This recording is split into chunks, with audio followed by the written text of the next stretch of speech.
The parking lot reeked of fryer grease and Karen's perfume, a nauseating mix that clung to the humid air like her voice clung to everyone's nerves. She stood there, a mountain of indignation in a floral muumuu, screaming into her phone about public safety while my wife, Lynn, just stared, baffled, holding a coffee she'd grabbed from the drive-thru. It was supposed to be a quick stop. Lynn and I were on our way to a quiet Saturday at home, her first day off in weeks from her nursing job. She'd pulled into the Burger Bonanza drive-thru for a coffee black. No sugar. The kind of order that takes 10 seconds. But Karen had other plans. She'd been loitering near the window, apparently offended by the universe, when Lynn drove up. According to Karen, Lynn's refusal to order a full meal was suspicious behavior and a personal affront. "You're holding up the line," she'd bellowed, despite there being no one behind us. Lynn, ever the saint, ignored her and drove off with her coffee. That should have been the end of it. But Karen didn't do endings. She did escalations. By the time we parked to check our GPS, she was waddling toward us, her phone already pressed to her ear, demanding to speak to someone with authority. Lynn sighed, sipping her coffee, probably thinking this was just another day in America. I, on the other hand, felt my blood pressure tick up. "Here we go?" I muttered, rolling down my window to hear the show. "Officer, I'm at Burger Bonanza, and there's a woman here acting extremely suspicious." Karen's voice was a siren of self-righteousness. She refused to order food. Just coffee. Who does that?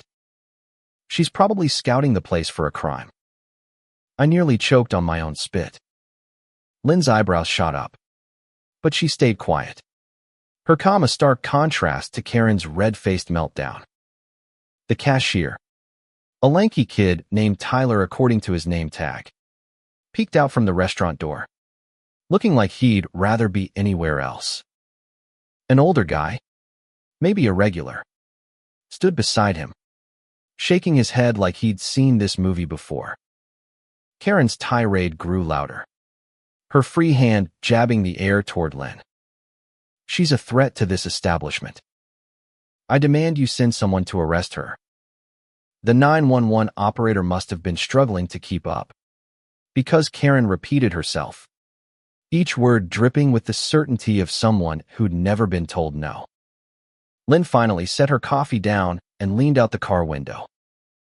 "Ma'am, I just wanted a coffee. Can you please calm down?" Wrong move. Karen's eyes bulged like she'd been slapped. "Don't you tell me to calm down. I'm a dues-paying member of the HOA. I know my rights."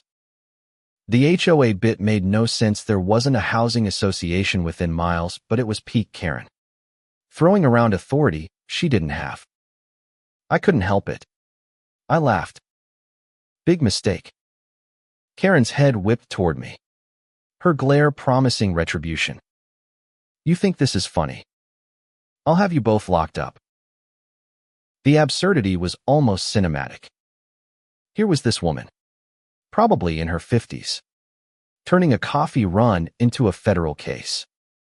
But beneath the comedy was something uglier: her entitlement, her need to control, her utter disregard for Lynn, who'd done nothing but exist in her orbit. I wanted to yell back, to match her energy, but Lynn put a hand on my arm. "Let her dig her own grave," she whispered.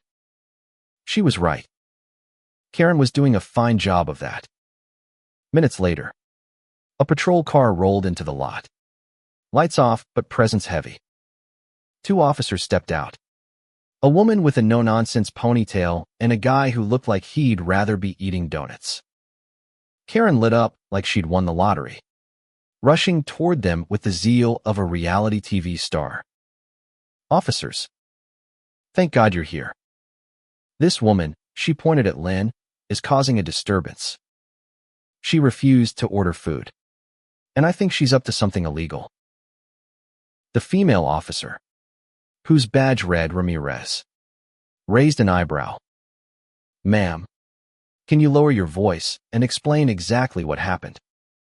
Karen launched into her story, embellishing with every breath. Lynn, according to her, was lurking suspiciously, disrespecting the establishment, and possibly involved in a drug ring. I snorted, earning another death glare. Officer Ramirez turned to Lynn, who was still in the car, looking more amused than worried. Ma'am, your side. Lynn kept it simple. I ordered a coffee. She got mad. That's it. Tyler, the cashier, had wandered closer, probably sensing the drama was about to peak. He nodded when Officer Ramirez glanced at him. Yeah, she just got a coffee. Paid and left.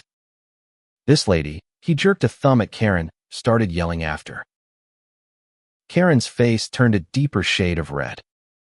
He's lying. He's in on it. The older bystander, who'd been silent until now, finally spoke up, his voice gravelly. Lady, you've been harassing people here all week. Last time it was about ketchup packets. The small crowd Tyler, the old man, and a couple of drive-through customers who'd stopped to gawk murmured in agreement. Karen's empire of self-righteousness was crumbling. Officer Ramirez's partner, Officer Grant, was checking something on his phone. Ma'am, he said, addressing Karen, we got a call from this location about you last week. Something about threatening staff over a coupon. Karen sputtered, her confidence cracking. That was different. They were stealing from me. Ramirez sighed. Clearly done. Ma'am, making false 911 calls is a crime. You're claiming this woman's a threat because she didn't order fries. The irony hit like a freight train. Karen, who demanded Lynn's arrest, was now the one in the spotlight. She doubled down. Because of course she did. I'm protecting this community. You should be thanking me. But the officers weren't buying it. Ramirez pulled out a notepad. I'm going to need your ID. And you're coming with us to answer some questions about misuse of emergency services. Karen's mouth opened and closed like a fish out of water. You can't arrest me. I'm the victim.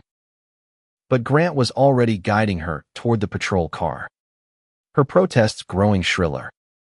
Lynn and I watched, half stunned, as Karen's own weapon, her precious 911 call, turned against her. The crowd dispersed, Tyler muttering something about finally as he headed back inside. The old man gave us a nod, like we'd all survived a shared ordeal.